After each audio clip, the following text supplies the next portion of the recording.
چنانچہ فوراً پہنچی میدان جنگ میں. مولا نے اسے خطاب کیا, کیا بات ہے؟ کہ یا علی ایک علمی مسئلہ درپیش ہے, ایک مسئلے کا جواب چاہتی ہوں. اب آپ سوچیں کہ وہ تلوار کہ جو دشمن کا قلع قمع کرنے کے لیے اوپی ہوئی تھی, آہستہ آہستہ آہستہ آہستہ وہ نیچے آ جاتی ہے.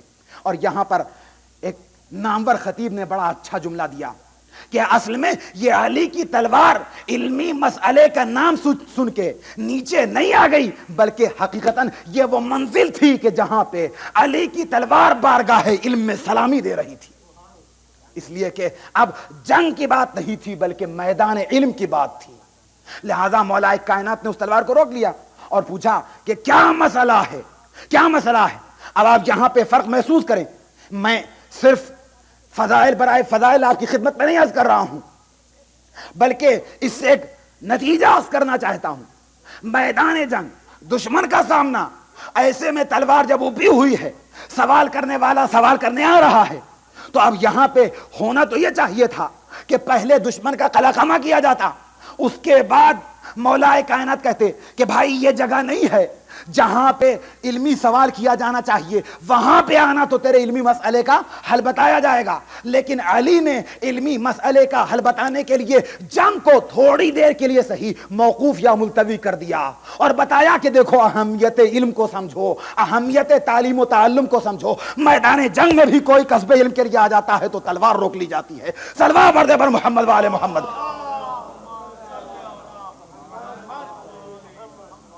اور اپنے اس عمل سے بتایا کہ ہمارا نفس کس قدر سکون و اطمینان کے مرتبے اور منزل پہ فائز ہے. اگر ذرا بھی میں بے چینی اور اضطراب کا شکار ہوتا تو میں صحیح فیصلہ نہیں کر سکتا تھا. ممکن ہے کہ میں دشمن کا قلع قمع کرتا اور ضعیفہ کے جواب کو نظر انداز کر دیتا, لیکن ضعیفہ کے سوال کو سن کے تلوار کو روک لینا اور علمی مسئلے کے حل کی طرف متوجہ ہو جانا, یہ خود اس بات کی دلیل ہے کہ جو خاصان خدا ہوا کرتے ہیں وہ میدان جنگ میں بھی سکون و اطمینان کی دولت سے محروم نہیں ہوتے. ایک صلوات پڑھ دے پر محمد وآل محمد.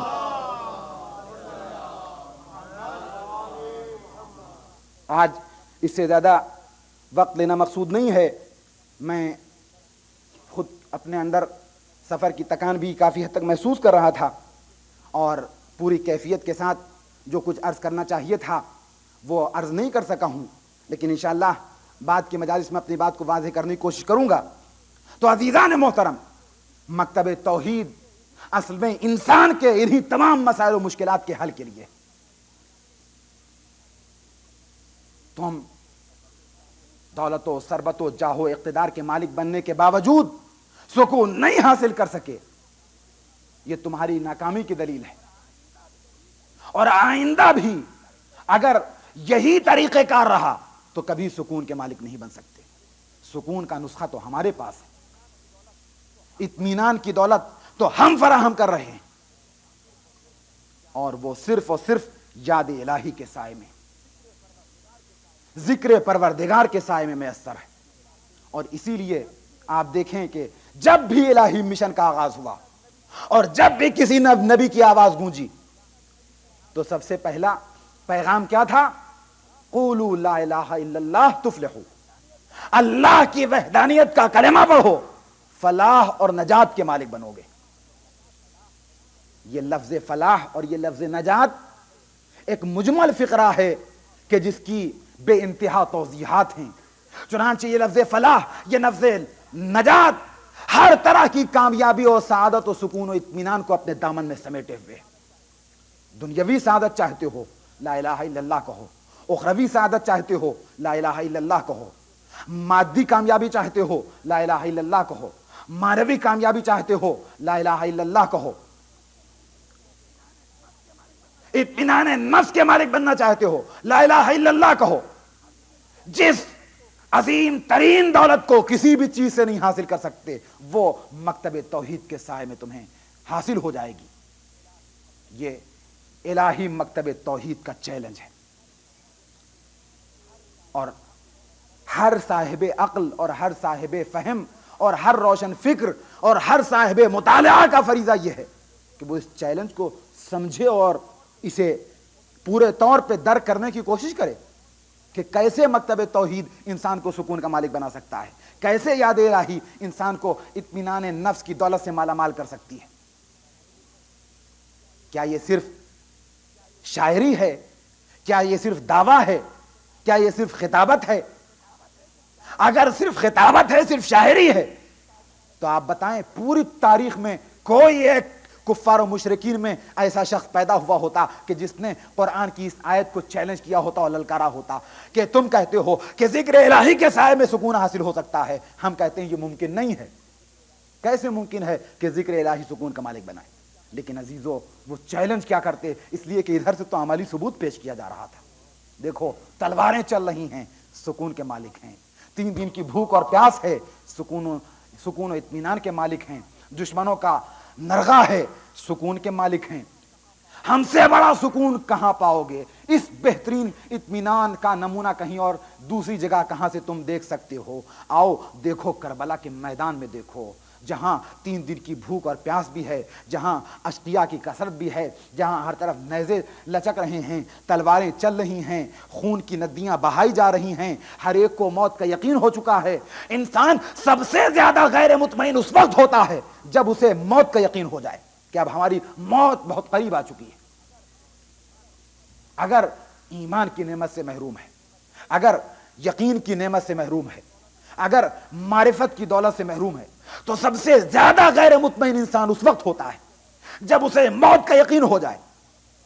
آپ بتائیں کیا کربلا والوں کو موت کا یقین نہیں تھا؟ شب عاشور حسین ابن علی نے ہر ایک کا امتحان لینے کے بعد اپنے تمام اصحاب کو بشارت دے دی تھی اور بتا دیا تھا کہ حبیب تم کو بھی شہید کیا جائے گا، زہیر تمہیں بھی قتل کیا جائے گا، سعید ابن عبداللہ تم کو بھی درجہ شہادت پہ فائز ہونا پڑے گا، ہر ایک کو کل جام شہادت پینا ہے، ہر ایک میرے ساتھ قتل کیا جائے گا۔ تو اب معصوم کی بات میں شک و شبہے کی کیا گنجائش؟ اب ایک ذرہ برابر بھی کسی کو اس بات کا شائبہ باقی نہیں رہ گیا ہے کہ ہم شاید بچ جائیں، اس لیے کہ معصوم فرما چکے ہیں ہر ایک کو مارا جانا یقین، مگر اطمینان کیسا؟ پوری رات ذکر الہی میں بسر ہوتی ہے۔ تاریخ بتاتی ہے کہ اصحاب حسینی کے خیموں سے یاد الہی اور تسبیح و تحلیل کی ایسی آوازیں بلند ہو رہی تھیں کہ محسوس ہوتا تھا کہ جیسے شہد کی مکھی کے چھتوں سے ان کے بھنبھنانے کی آوازیں بلند ہوتی۔ ہر ایک یاد الہی میں مصروف، اور اگر کسی کو مصلے سے فرصت ملی تو اس نے دوسری عبادت یہ انجام دینا شروع کی، بیٹھا اور تلوار پہ سیقل کر رہا ہے۔ کیوں؟ اس لیے اسی سے معصوم کی نصرت کرنا ہے، اسی سے ہمیں شہزادی کونین کی بارگاہ میں سرخروئی حاصل کرنا ہے۔ اور عزیزو جب صبح نمودار ہوتی ہے تو یہ اطمینان نفس اور سکون قلب کے مالک افراد ایک دوسرے سے گلے ملتے ہیں اور ایک دوسرے کو مبارکباد دیتے ہیں۔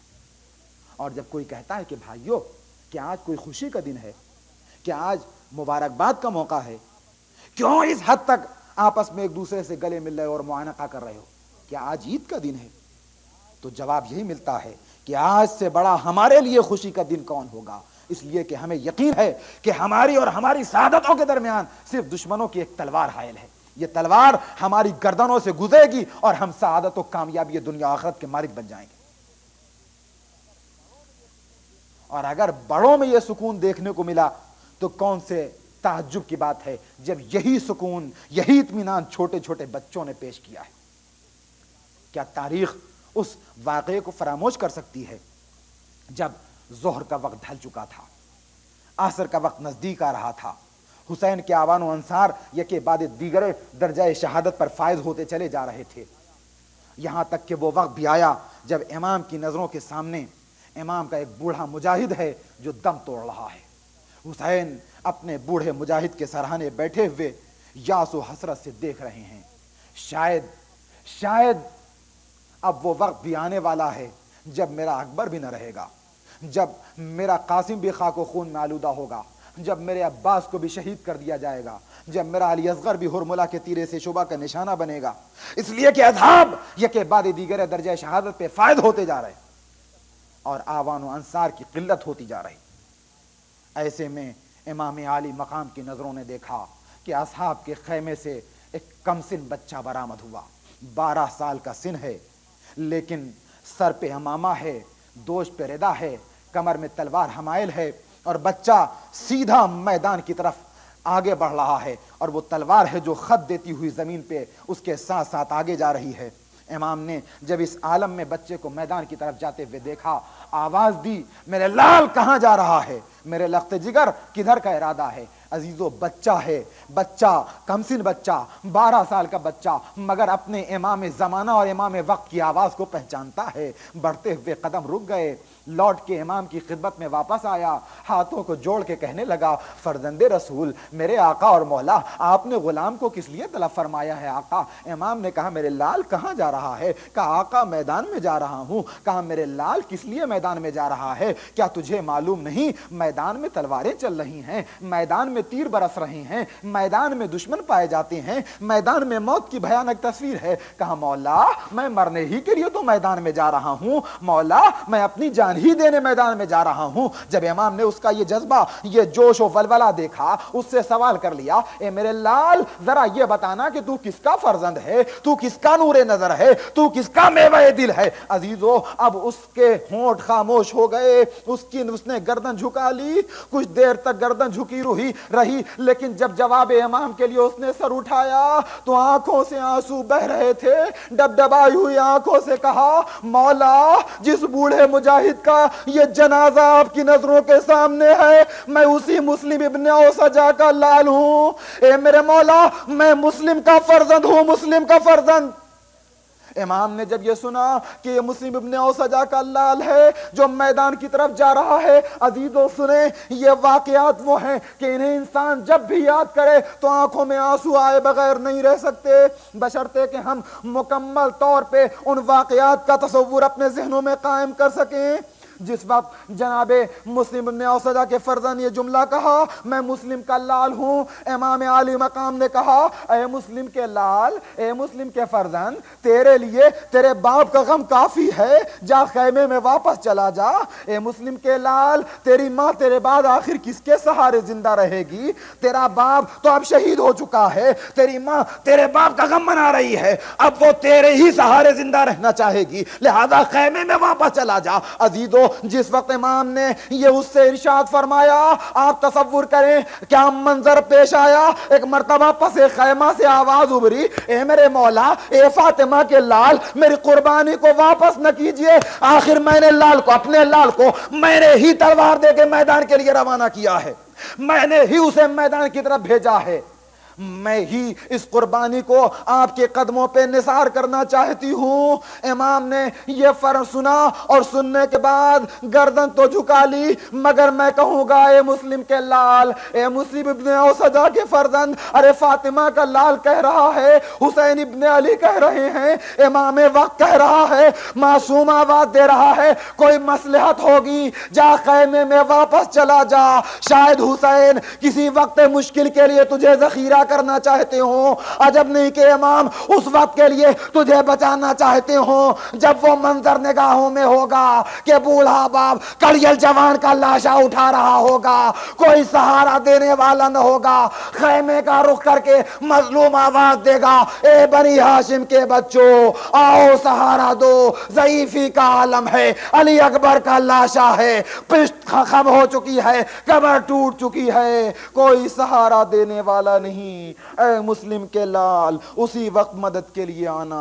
انا للہ و انا الیہ راجعون، رضم بقضائہ و تسلیما لامرہ، سيعلم الذين ظلموا أي منقلب ينقلبون، الہی بحق زہرا و ابیہا و بعلہا و بنیہا، پالنے والے تجھے واسطہ محمد وآل محمد علیہ الصلوۃ والسلام کا جملہ مومنین و مومنات کو اعمال صالحہ کی توفیق عطا فرما، جو مشتاقین حج و زیارات ہیں انہیں حج و زیارات سے مشرف فرما، ہمیں اس وقت تک دنیا سے نہ اٹھانا جب تک کہ تیری اور محمد وآل محمد کی ذات ہم سے راضی نہ ہو جائے، پالنے والے اسلام کو کفر پہ دائمی فتح و کامیابی مرحمت فرما، پالنے والے علماء اسلام اور مراجع دین کا سایہ ہمارے سروں پہ برقرار رکھ، پالنے والے خاص طور پہ قائد انقلاب اور مرجع عالی قدر آیت اللہ العظمیٰ آقا خامنئی کی حفاظت فرما اور ان کو طول عمر مرحمت فرما، پالنے والے ہماری مختصر سی عزاداری کو شرف قبولیت مرحمت فرما، پالنے والے ہمیں اہل بیت کے سچے ماننے والوں میں قرار دے، پالنے والے ہماری تعزیت شہدائے کربلا کے تعلق سے امام زمانہ کی بارگاہ میں پہنچا دے،